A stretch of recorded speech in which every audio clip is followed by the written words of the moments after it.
I would say Jesus was in the habit of restoring honor to men and women who'd been shamed.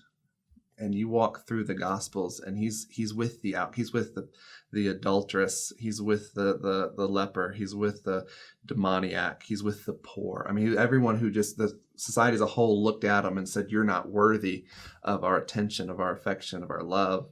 And Jesus, man, brought actually honor to them, calls people by name, restores that to them. And so I'd say someone who's struggling with, man, you don't know what I've done. I've got this shame. I've got this guilt. Logan can't do anything about that. I can't forgive anyone's sin. I can't, but I can point to someone who can do that and does that regularly. And that's Jesus. And I think I would just say, don't let fear of man keep you from approaching a God who is willing to welcome you in and restore you.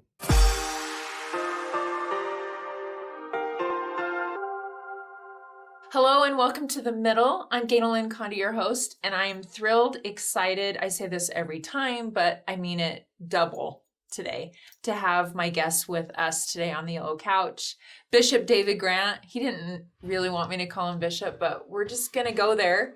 And Pastor Logan, and he was fine not using the title of pastor, but I think it sets the stage for this conversation. And our pre-taping conversation was like spot on. And we had a great prayer before we started officially recording. So I know that we're not going to lose any of the juice that was already flowing. But I invited both of you here because I wanted to have a conversation about a number of topics, and I admire both of you. I appreciate and respect the way in which you approach ministering to your congregations. And I feel like we're just going to see where God takes this conversation, because I really feel like there's so many things we may have to have you both back on for part 2. Maybe it will be a regular series of the pastor, the bishop, and I don't know what I am. The nothing, the lady on the yellow chair. I don't know. But I thank both of you for the way you have approached your lives so that this conversation can happen. And I can feel that not only our viewers that aren't in church leadership, but those that are trying to wrestle with faith are going to be blessed by our conversation. So thank you both. Pastor Logan, you are pastoring a church in a state with a dominant religion, and it's not your religion. It's not. No, ma'am. So you get special extra, I don't know, Diet Cokes just for that. In Utah, that's kind of the drug of choice, yes, right? Ma'am. Yes, ma'am. And we worked together on a number of suicide prevention fronts, and I just immediately was like, we have to be friends. I have to know him. I have to know more about him because of the way in which you approach some really difficult topics and pastoring. You're pastoring a church and you've made some changes. Do you want to share a little bit about what has changed for you in pastoring? Yeah, we were just a traditional style church. The Sunday morning kind of attractional model. You come in and you sit in the pews, the rows, and I was speaking for an hour or so.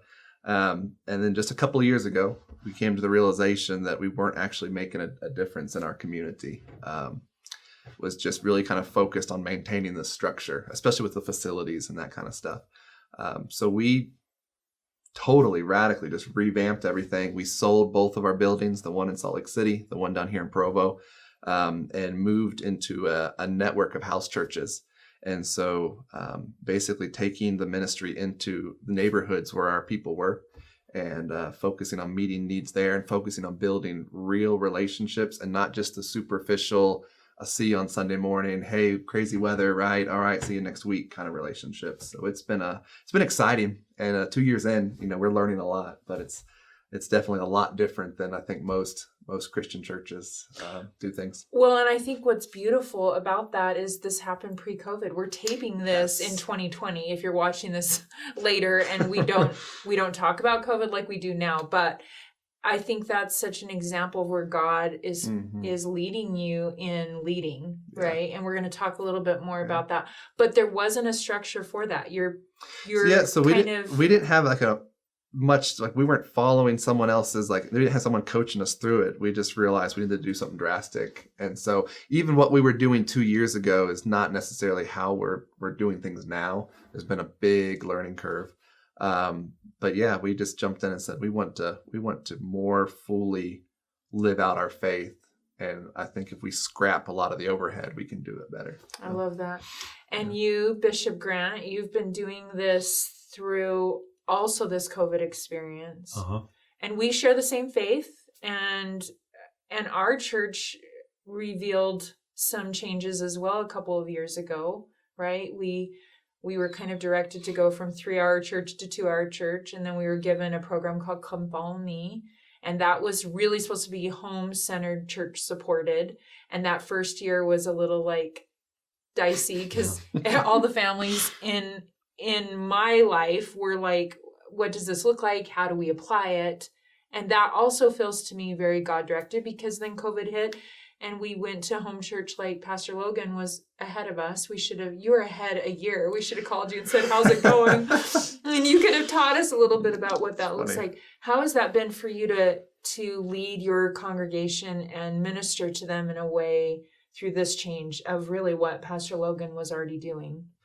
For me, it was smooth because of the human infrastructure we have. We have people in a leadership position over different organizations, sub-organizations.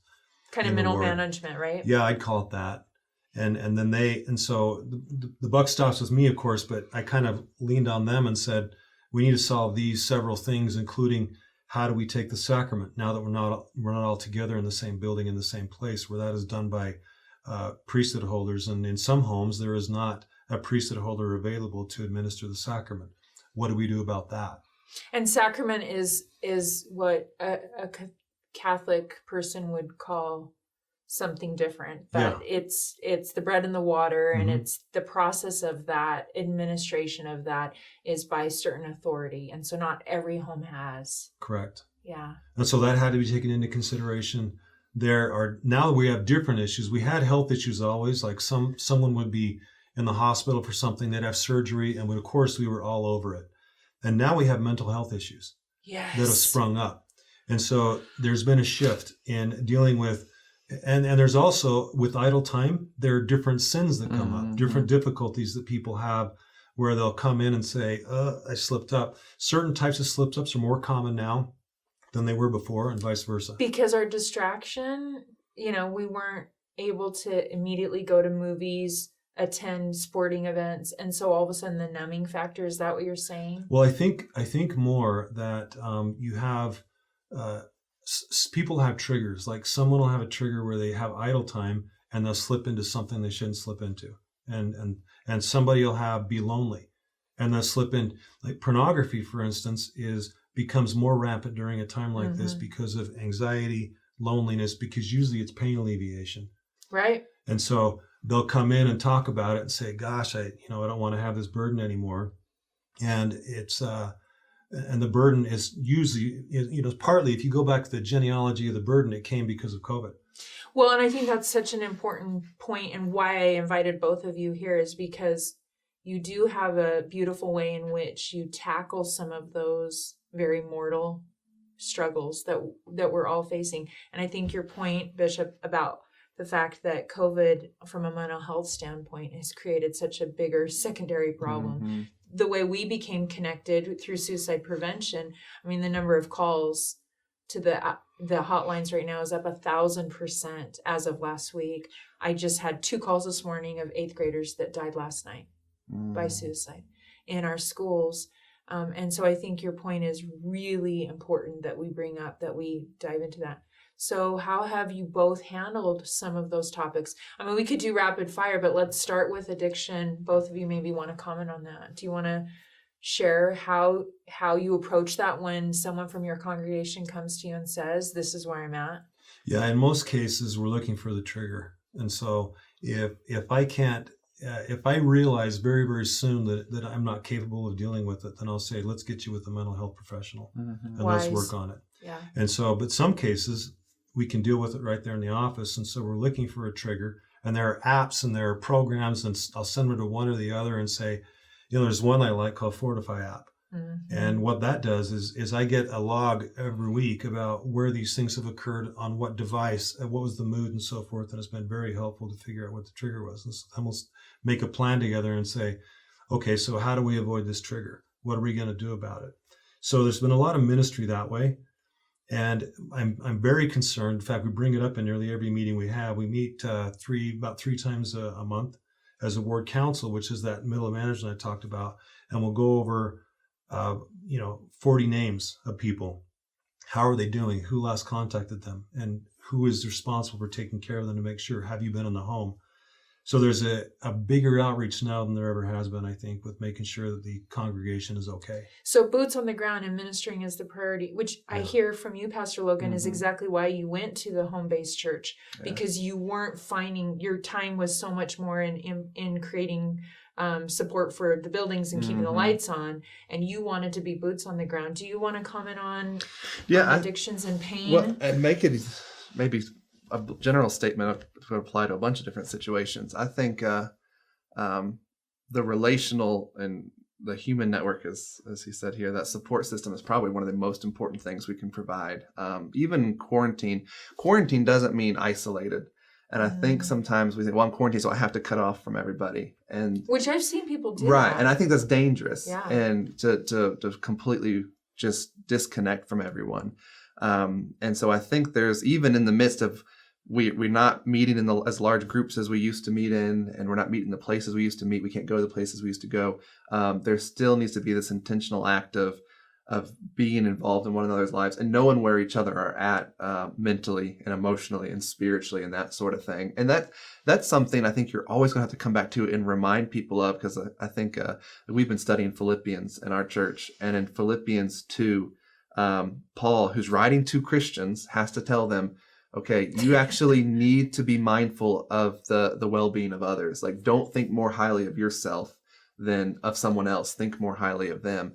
And there's this something in us that just defaults to selfishness and just what's going on with me and my situation. And so to lift your head up and say, actually, I need to go call this brother. I need to go call this sister. I need to write. I need to text. I need to do something, and just have that community and not let it slip away just because the world around us says we have to shut everything down. I love that. I love the idea that both of you have talked on, and that is the idea that we have to intentionally minister to each other, that it's not maybe our natural default response, right? We're all a little bit in survival mode more so, and it's easy to have the stressors, whether we're talking a pandemic or not, where we're not pausing and saying, did we check on our neighbor today? Yeah. And these issues are complicated. And I think probably both of you could comment on the fact that when you're in a position like both of you are, you don't even know what's really going on behind people's doors. And then the minute you're in the position, you made a very intentional career choice to take this path. You, on the other hand, are part of a calling, an assignment, and it's temporary. And you don't necessarily, I mean, we talked right before we started taping that oftentimes within our faith, it's the plumber and the electrician and the accountant that's called to be in a position to now, the very next day, someone's knocking on their door or calling them and saying, hey, I need to meet with you. And all of a sudden you get a glimpse behind what's really going on.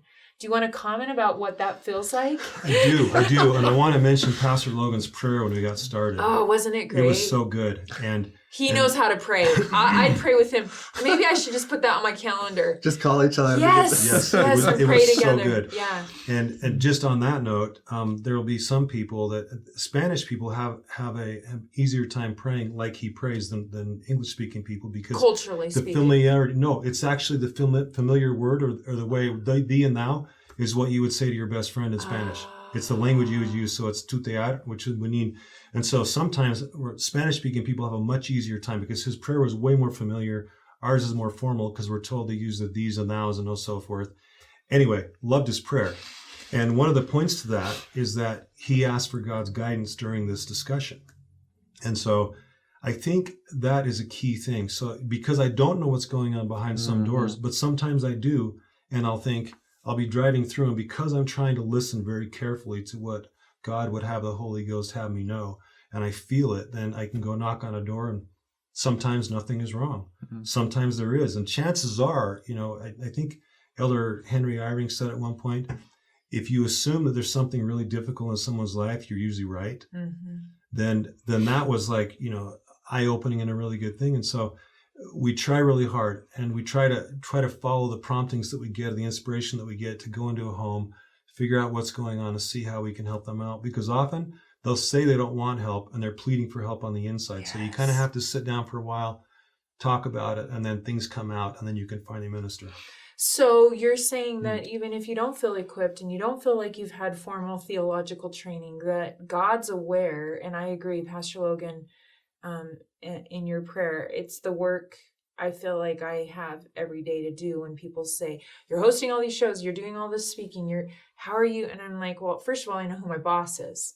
Like, this isn't the Ganel-Lyn show, even though it looks like it is not, right? And so I'm willing to look foolish for him. And I love your idea, Bishop, that instead of getting caught up into, I don't know, I don't want to look foolish, should I really knock on their door? How often are we getting those nudgings? And yes, all of us are battling at some level something. There's not a person I've met that isn't. I mean, I think specifically on suicide prevention, you're either dealing with depression, anxiety, you love someone that does, or you've already lost someone to suicide. That's everyone on the planet. And so if we can make that assumption, I love the idea of saying there's a partner here in this, and that's the Spirit, and we don't have to have it all laid out. How about you? What do you feel on this front of ministering and bringing your strengths and your weaknesses to knowing now sometimes really private stuff and struggle? Yeah, I mean, I don't think the way we're kind of going at it now is it's not something that just falls to me. The word says bear one another's burdens. So it's not just like they have to come and tell Pastor. I mean, I'm just some guy. I mean, I don't have any more access to the Father than anyone else in our church does. And so it's actually something we can shoulder together, which I found is really significant, because I think there was a time when people would come in and just dump all this stuff on me, and then it would just be crushing. Like, I would just be crushed under the weight of everyone else's junk and have my own junk to deal with, right? I mean, I got my own stuff. You've got two babies. You've got a few more. I've got a lot going on. So we actually we make a time, even create space in our Sunday gatherings where we can share what's been the high of the week, but also what's been the low, what's been the struggle, how can we pray for you? And we talk through it together. And you would think that's probably just superficial, but it did not take long to give people that space, that opportunity, and things were coming up, and you're like, okay, so there actually is some deep hurt, there's some anger, there's some fear, there's some lust, there's sin, all this kind of stuff comes out, and we can actually deal with it as a body. And it's been incredible, which is healthy. You don't want people hiding that stuff. Like, they feel like they have to keep it behind the closed door, right? That's what he was saying. And you wanted to know what's going on as you're ministering to them. Before you went to a home church, I was invited to speak at your church buildings. And that was the highlight for me in your worship service, is that you invited the congregation to stand. And we have a similar practice that is pseudo that way in First Sunday testimony meetings, right? And sometimes it turns into, this is my burden.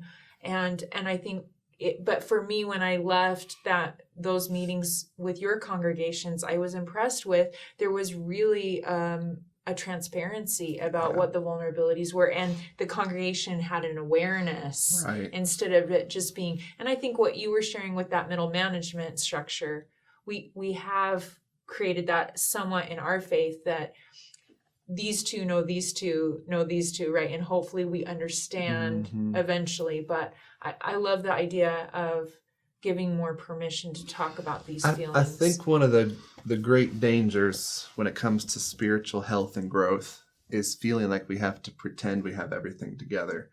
And sometimes that's like pushed on us, like we feel like outside people are expecting us to have it together. And sometimes it's, I think, something we put on ourselves, like, I'm supposed to have it all together. And so we pretend like we're not hurting, we put up this facade. But I think of a passage, this is 1 John 4 maybe, where it talks about bringing sin to the light.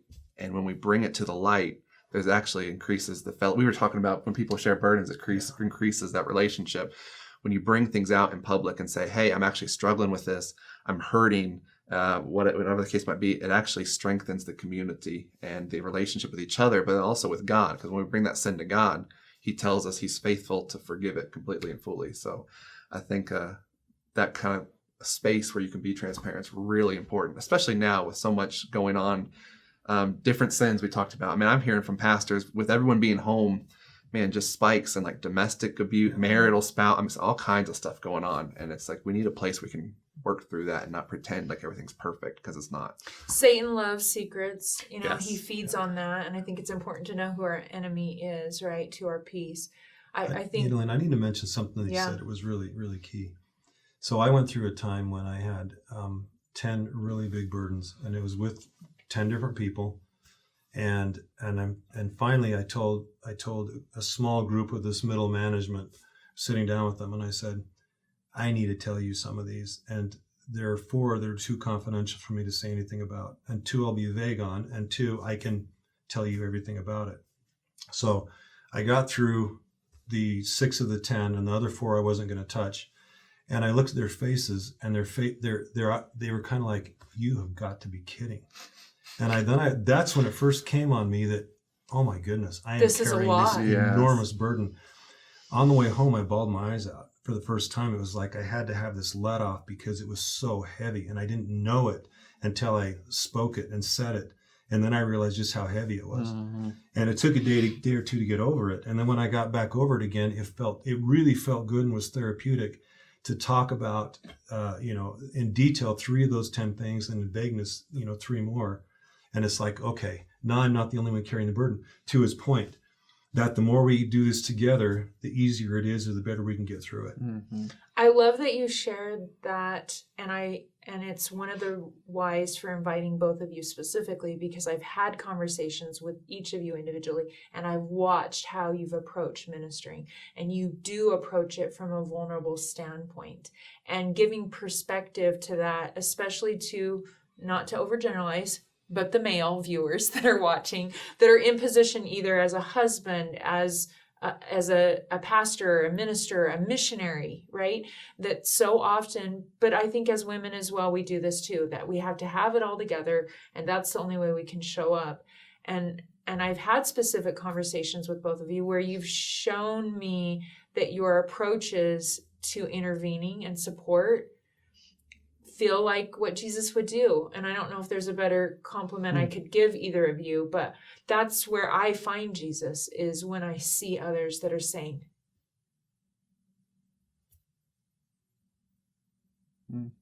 I'll have that hard conversation.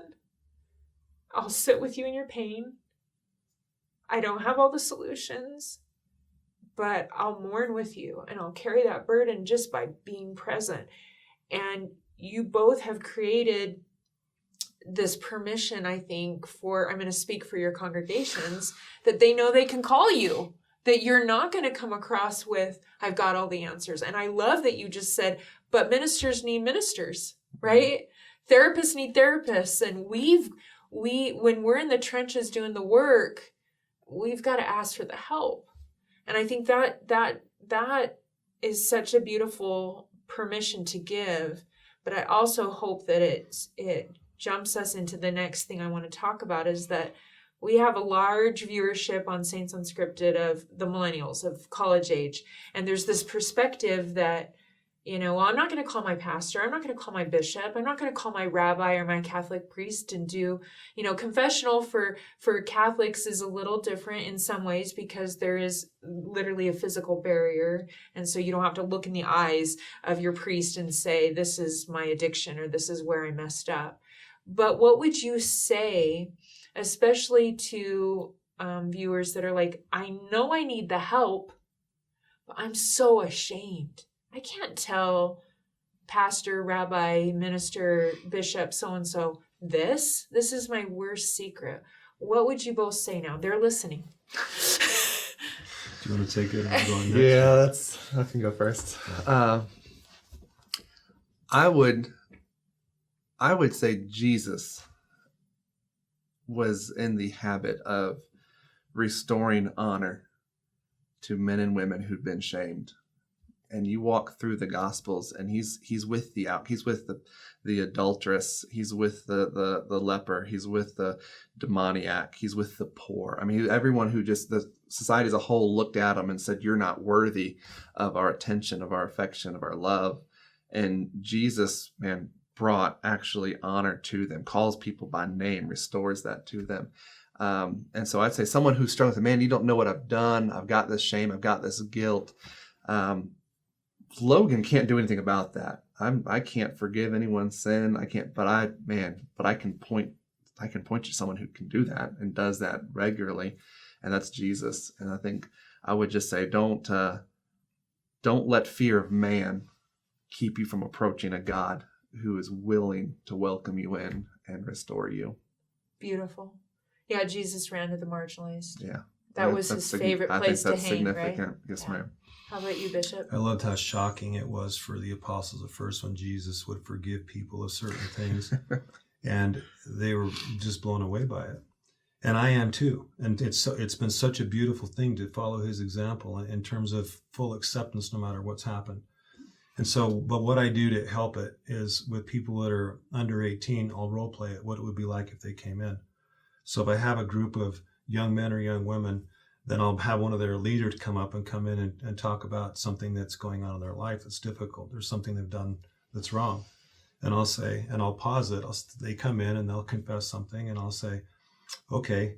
And I'll pause it and say, what do I think about this person now? Am I disappointed? Do I feel like they've let me down? I go through this scenario, and of course the answer is absolutely not. That as we talked about before, there's such a strong connection through this type of mutual understanding of the atonement of Jesus Christ. It's such a beautiful thing that I'm looking forward to meeting with them, because I know the fruit of the Spirit that will come because we're here counseling together and we're reaching out for the atonement of Jesus Christ. So then I'll say, okay, so they confess this thing. Am I going to punish them? I ask them and say, should they be punished for what they've done? And someone will say, well, no. And I say, that's right. No one will ever leave my presence punished. No one will ever leave. They'll come in here, and my goal is they have more hope and more happiness than they came in with. Like, no matter what's happened, they'll leave my office or they'll leave my presence with a clearer understanding and greater faith in Jesus Christ and his ability to heal them in every single way. And so going through the role play is helpful, I think, for them to feel like, okay, if I go in there, I'm not going to get browbeaten. He won't be disappointed. I won't be punished. This whole list of fears that they may have going in, it's going to be a beautiful experience. And then hopefully they'll say, okay, and it has happened where they'll come in and say, okay, here's my burden. I need help. And then because they feel like they can approach me on it, it becomes a beautiful thing. Thank you both for sharing such beautiful insights, and also framing for me new ways of seeing faith. And I think that's why gathering in our churches is helpful. But statistically speaking, we're seeing that people are not turning to faith necessarily, or turning back to church. What would you say to both of your college selves about the role of God and faith in your life, especially to that demographic that may think, I don't need God, I don't need faith, I don't need church? I'd love to kind of end there and then have you both share thoughts on what we like to call our middle guests. We like to ask our middle guests about the manna that helps them through. So why don't we start with you, Bishop, and with you, Pastor? And I think I mentioned that my answer to that question is I would not have listened to myself because I was arrogant, and I have a degree in philosophy. And at the time, I thought, here I have this new thing of knowledge, and it's so rich and beautiful. And then it took an uncle of mine to call me out and say you're really arrogant and pompous about this, and you need to go dig ditches for a year and then come back to it, because look what it's doing to you. So if I were to go back now and tell that person would have gone, whatever. He's just an old guy. Because you have all the philosophies of the world. Yeah, I mean, I felt like I understood logic, metaphysics, all this stuff. I felt like I have and I know more than all those guys. Yeah. That was the problem. And I really didn't, but at the time, so I wouldn't have listened to myself. So it wouldn't have been very effective to come back in time and say that. My manna is three things. It's my family, and I love interacting with them. I have grandkids. I have 2.5. And I'm just so excited for to be with them all the time. My wife and my children, and my bike. I spend a ridiculous amount of time on a mountain bike. In fact, it's obscene how much time I spend. And then it's going to be the feelings I get from the Holy Ghost when I read Scripture, when I delve into it. I really get fed by it, and I notice it really badly when I go through a lapse of some kind. I really notice it. I get back to it and think, okay, this is what I've been missing. This is really good. So those are the three things. So the younger David, if you could have said, I promise you faith in God will make all the things you love even better, maybe you wouldn't have listened then, but I think it helps you, what I see as being an approachable bishop that can reach that group, because you get that part of their spirit that's like, I got it all. I got it all figured out, Bishop. You don't need to tell me what's going on. So thank you. I love those answers. How about you, Pastor? I think if I was going to speak to my college age self, so much. I wish so much.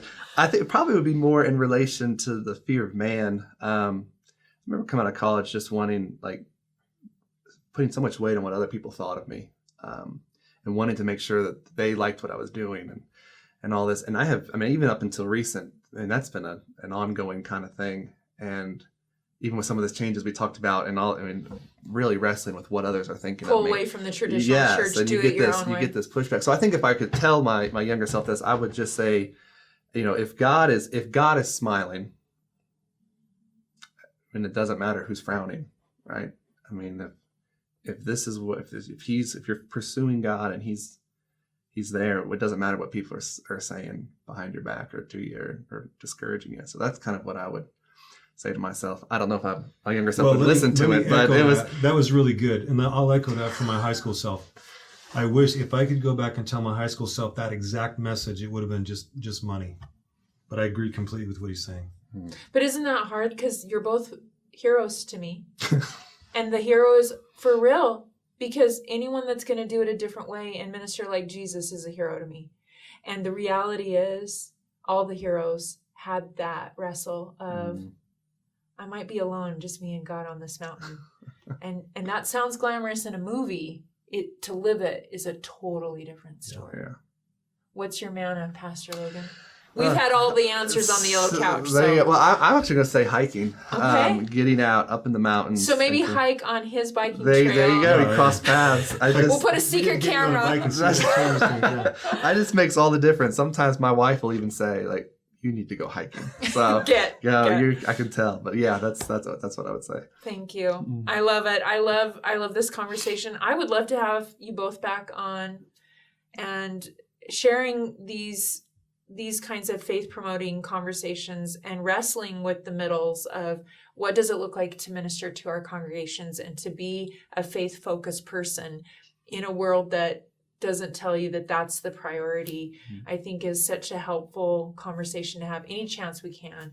But thank you both for the way you have influenced me in approaching our stewardship assignments, and the way you both have done it.